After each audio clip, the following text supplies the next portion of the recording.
My story, as Shanti has already said, is titled Red Sun, Yellow Sky. Kindness is always possible, announces my bio on social media. But it wasn't till I met him, till that I understood clearly, really, what this phrase means. My story today, friends, is about the gift of kindness. The first time I met him, he was filling a blank page with colors, primary colors, from a Faber and Castell poster color set. After an hour or so, when it was time for everyone to share what they had painted, his turn came. "What's your name?" I asked. "Rana." He smiled simply. Holding his art, he got up and faced us in the room and pointed to a lush green tree he had painted. Underneath it, he had painted a small figure of a child. He pointed to it and said, "That's me. When I was little, every time my mother got angry with me, I'd run away from home and go and sit under this tree to sulk." But he had to wait for a little for the ripple of soft laughter in the room to fade. He continued, "Right next to this tree is the field where my friends used to come to play. They would see me sulking and start calling me names, teasing me, making me even more angry, making me even more sulkier, miserable." The room now burst out into laughter. Rana laughed with the memory that he had painted. "You see, my friends," he said, pointing to those dark dots and lines he'd painted in the background on the other side of the blue river in the lush green fields where this tree stood. "They made me so angry." He chuckled. The warmth of his memory took us all to his village in Bangladesh, so far away from this sterile Spartan room in Doha. I didn't care if it got dark. Rana too had traveled back to his childhood, to his home in Bangladesh, to a happier time in his life. The house he had drawn with rectangles and triangles was painted aglow, despite a day sky. I never asked him why he chose to use yellow to paint the day sky instead of blue. But a bright red sun sat on the top left corner of his A4 size landscape. Rana had managed to capture the magic of an entire day, from the sunrise to sunset, with yellow, red, and a house that was lit up from inside. He continued, "Ma had to come to fetch me, or I'd sleep under the tree." "What, no food?" I asked. "No." But I knew Ma wouldn't eat without me. He smiled and sat down. I was so thankful for this great start to my session. You see, it was my second art therapy session at a patient recovery center. I had only just started volunteering. The idea was to encourage the residents to interact with each other. And as most of the residents there were blue-collar workers who live in Doha in shared accommodation, this particular facility at HMC provides a safe and convenient place for them to stay while they convalesce during their treatment. If you've ever painted with poster paints, you'll know that they are the easiest medium to work with. Rana was like those colors, vibrant. He smiled easily and openly, and he always left a mark on anyone who met him. We became friends. This was December 2017. Thanks to Rana and some other residents like him, our art sessions became very popular and regular. We would meet every Thursday afternoon. And soon other volunteers joined our group, and we were able to offer other arts and crafts. I think someone's mic is on. Yeah, I'll just stop for a bit.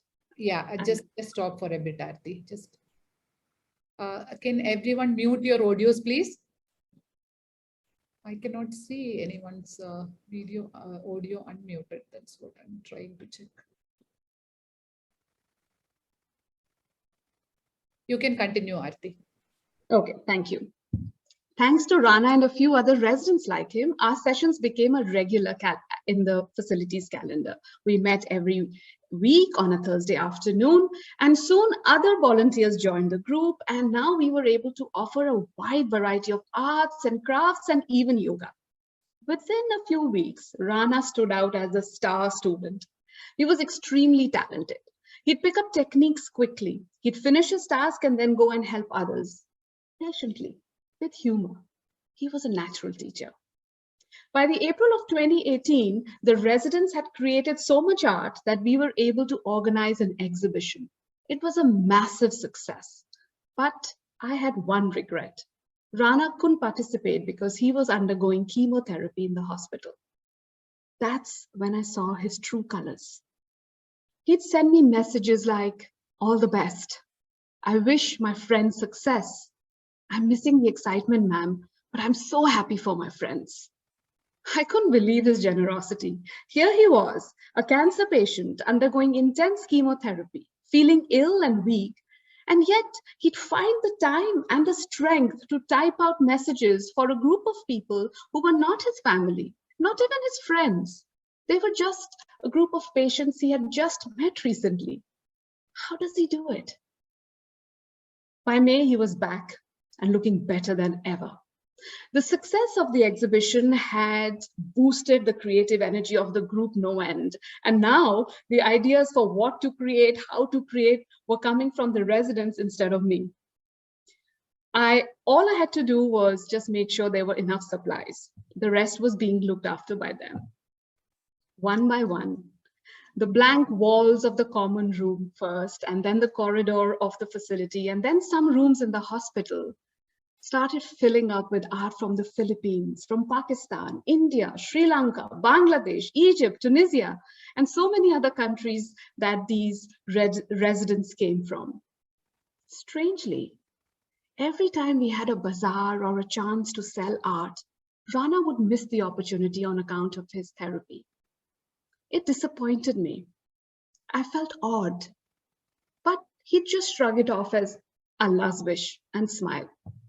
Then one Thursday, after the session, Rana gave me a gift, wrapped up beautifully in decorated newspaper. A very late birthday gift, he told me later. This frame. It's been made with newspaper spills. It's a technique where you roll newspaper to make it really strong. The technique may be simple, but it takes time and patience and something else. A way of looking at life with love. All I want to do when I go back to Ma and Baba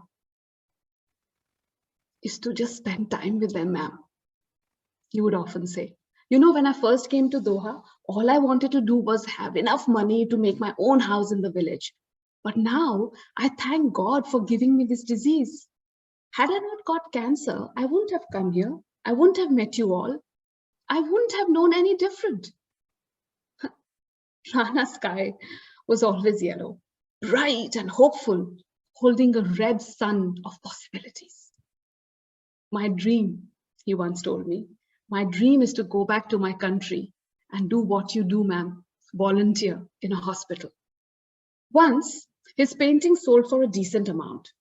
I found out from the attending staff later on that he paid for a wheelchair in his local hospital in the village where he came from.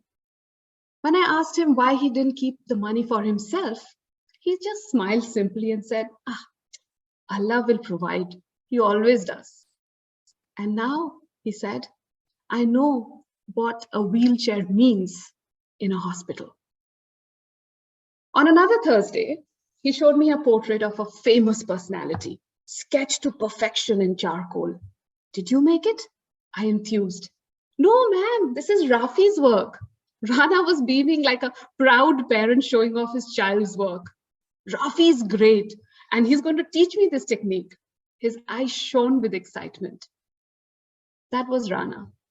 Despite losing his job, not earning any money, and dealing with poor prognosis, Rana kept showering kindness, supporting others, dreaming of doing more, being even more selfless.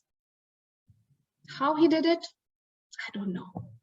The only time I saw him disheartened was when he shared the news of his divorce with me.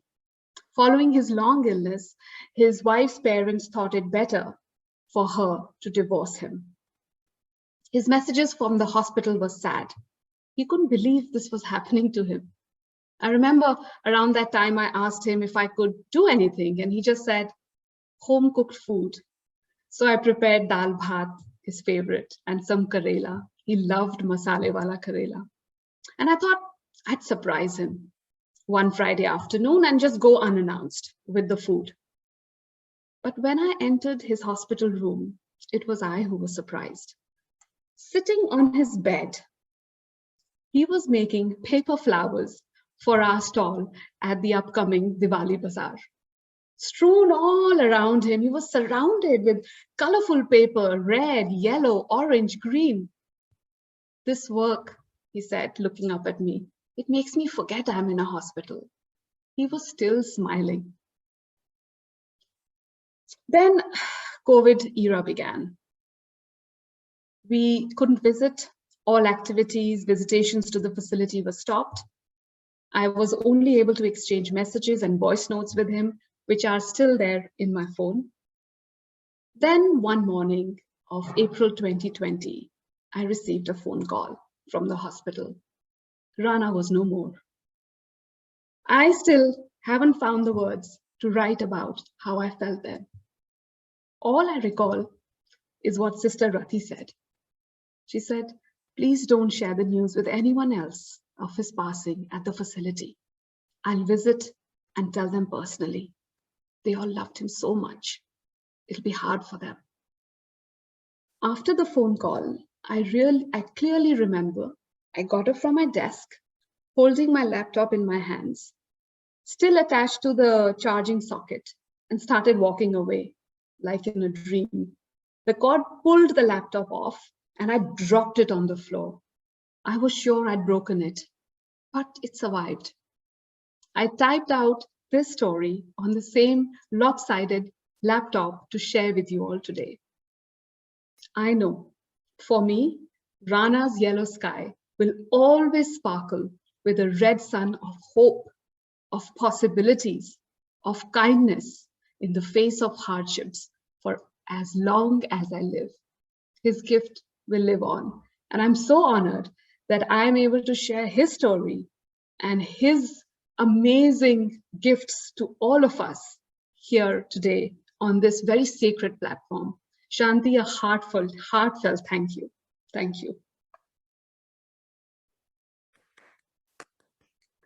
Thank you so much, Aarti, for that uplifting, enriching, splendid story of kindness. Because I am a true believer that kindness is the biggest, I won't call it weapon, biggest strength we all need. That's a strength. Kindness has got a big power. And thank you so much. And our space is honored again to have you as a storyteller for sharing your story. Now, about the story, I always like the way you use words and you weave your words with your expressions while narrating a story. It was beautiful. Beyond that, this story has got a lot of depth.